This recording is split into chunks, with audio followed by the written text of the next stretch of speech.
שלום לצופים, אנחנו במסגרת השיעורים מושג בקבלה. היום אנחנו נדבר על עניין החיבור בין איש ואישה. הגמרא אומרת, איש ואישה זכו, שכינה ביניהם. צריך להבין, מה זה אומר שאיש ואישה זכו שכינה ביניהם? אנחנו הסברנו בשיעורים הקודמים שבכל מצב של שני בחינות של משפיע ומקבל, יש פה בעצם בחינה של עיבור, בחינה של ולד משותף. והסברנו שזה לא רק ולד גשמי, גם ולד גשמי יוצא מאיש ואישה, אבל בעצם כל מעשה של חסד, כל מעשה של יש פה משפיע ויש פה מקבל, אם זה האיש לאישה או האישה לגבר, במצב הרוחני בעצם זה יכול להיות שהאישה היא זאת שתהיה משפיעה, ואז היא תהיה הגבר פה, והאיש בעצמו יהיה מקבל. כן, אישה עכשיו מסייעת לבעלה, אז פה במצב הזה של הסיוע היא המשפיע והוא המקבל. בכל מצב כזה שיש פה עכשיו השפעה שמישהו משפיע ומישהו מקבל, יש פה בחינה של עיבור, יש פה בחינה של ולד. הוולד הזה, כמו שאמרנו, הוא ולד משותף לאותו משפיע ומקבל. ולכן, בכל מצב שיש פה השפעה לשם שמיים וקבלה לשם שמיים, דהיינו השפעה וקבלה לצורך בניין ולא לצורך הנאה, שכל אחד בעצם רוצה את הדבר הזה לעצמו, כך הוולד שנולד מאותו חיבור הוא ולד יותר זך, הוא שפע יותר גדול, וממילא החיבור שנעשה פה בין המשפיע והמקבל הוא חיבור יותר חזק, חיבור יותר בריא.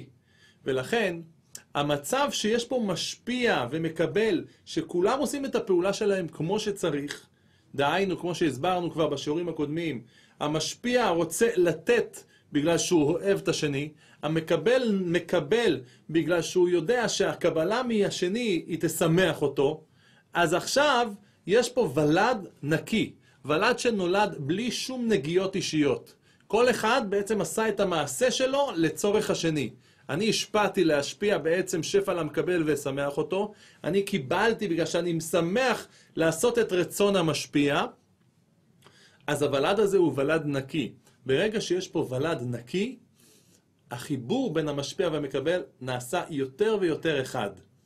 עד שבעצם אם יש פה איש ואישה שהם זכו, מה זה נקרא זכו? הם זיככו את עצמם. זכו זה מלשון זיכוך, כמו זכוכית. הם נעשו שקופים, הם נעשו בעצם, לעצמם הם לא רואים את עצמם, הם רואים רק את השני. אני לא רואה שום אני פה, כל האני שלי זה רק לצורך השני. ברגע שיש מצב כזה, יש פה בעצם שכינה באותו מקום. בכל מקום שיש חיבור כזה, ככל שהוא חיבור יותר נקי, ככל שהוא חיבור שאין פה שום נגיעות ושום רצונות של אנוכיות, החיבור הזה גורם שהשכינה נמצאת באותו מקום. וזה בעצם המצב של איש ואישה. למה הם נקראים איש ואישה? כתוב בזוהר הקדוש שאיש זה אש עם אות י' בפנים, ואישה היא אש עם אות ה'.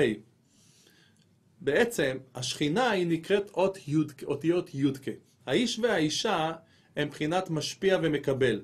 בתורת הקבלה המשפיע והמקבל הם כנגד אותיות ו' וה' של שם הוויה. יש לנו שם י' כו' אות י' ואות ה' ואות ו' ואות ה', והמשפיע והמקבל בכל מקום בקבלה הם כנגד שני האותיות האחרונות של שם השם. המשפיע הוא כנגד אות ו', הוא כנגד הזכר, המקבלת היא כנגד אות ה', שהיא בעצם הנקבה.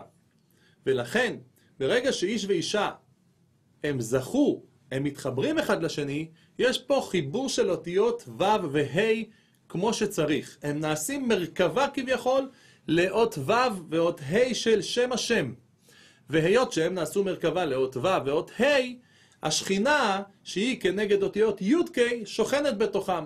אות י' יורדת ושוכנת בתוך האיש, ואות ה' יורדת ושוכנת בתוך האישה. הזוהר גם מסביר למה דווקא באיש היוד היא נמצאת בתוך האש, היא מפרידה את האש, והה' נמצאת בסוף האש של האישה. אז מסביר הזוהר הקדוש שהאיש, אם לא היה בעצם נכנסת היוד, לא הייתה נכנסת בתוך האש, אז מידת הגבורה של האיש הייתה יותר מדי חזקה. אש זה מידת הגבורה. כמו שאמרנו, מידת הגבורה היא המונעת מהאדם לעשות השפעה לשם שמיים. כי מידת הגבורה היא תמיד רואה, מחלקת חילוקים. היא רואה את הטוב והרע. וברגע שהיא מחלקת חילוקים, היא יכולה להגיד, לזה אני לא רוצה לתת, ולזה אני לא רוצה לתת, הוא לא בסדר. כל דבר היא רואה לא בסדר. ולכן מידת הגבורה של האיש היא יותר מדי חזקה. הוא בעצם יכול להפריד ולהגיד, לזה לא מגיע, לזה לא מגיע. אנחנו לא רואים את זה. למה אנחנו לא רואים את זה באיש? בגלל שעכשיו האות י' שנכנסת בתוך האלף והשין, היא ממתקת את מידת הגבורה שלו. ולכן, אם לא היה את הי' הזאת, היינו רואים שהאיש, האש שלו היא יותר מדי חזקה, יותר מדי מפרידה. האישה לעומת זאת, האש שלה היא לא כל כך חזקה, ולכן האות ה' נמצאת בסוף. היא לא צריכה למתק כל כך את האש, לכבות את האש. אישה, המהות שלה, זה בעצם בעיקר לקבל לצורך בניין. ולכן האש שלה היא אש מתוקנת יותר מהאיש. ולכן ההי נמצאת בסוף האש. ורגע שמתחברים יחד איש ואישה, אז היוד וההי יורדים לאיש ולאישה, וזה נקרא שיש פה שכינה ביניהם. בעצם החיבור העיקרי הזה, אם היינו, אין לנו זמן, אבל החיבור הזה נעשה בעיקר ביום השבת. ביום השבת שם הנשמות של כל בעל ואישה מתחברות יחד. בגן עדן, לכל אחד בימות השבוע יש מקום משלו, יש היכלות לנשים והיכלות לגברים. ביום שבת, ההיכלות האלה מתחברים יחד. ולכן, במוצאי שבת, אנחנו צריכים לעשות הבדלה, ואנחנו אומרים, ברוך מאורי האש. מי שישים לב, למה אנחנו אומרים מאורי האש? כן? צריכים להגיד מאור האש. מה זה מאורי האש? מסביר הזוהר הקדוש, בעצם הכוונה היא, צריכים לומר, מאור י' ה' שבתוך האש. מאורי האש זה בעצם אות מאור עם י' שזה הי' של הזכר, והאש זה ה-A של האישה. זאת אומרת, מאורי האש בגלל שיש לי פה שתי אשות, האש של הזכר והאש של הנקבה, והי' והה שבמאורי האש שהם באמצע הם הי' והה של הזכר. וההבדלה שאנחנו עושים ברוך מאורי האש זה בא להגיד שעכשיו הנשמות שוב פעם נפרדות, ושישאר לנו איזה חלק מאותו חיבור של נשמה שנעשה בשבת, אנחנו מסתכלים על האש ואומרים ברוך מאורי האש, שיהיה פה חיבור של הי' והה בתוך האש של האיש והאישה. תודה רבה.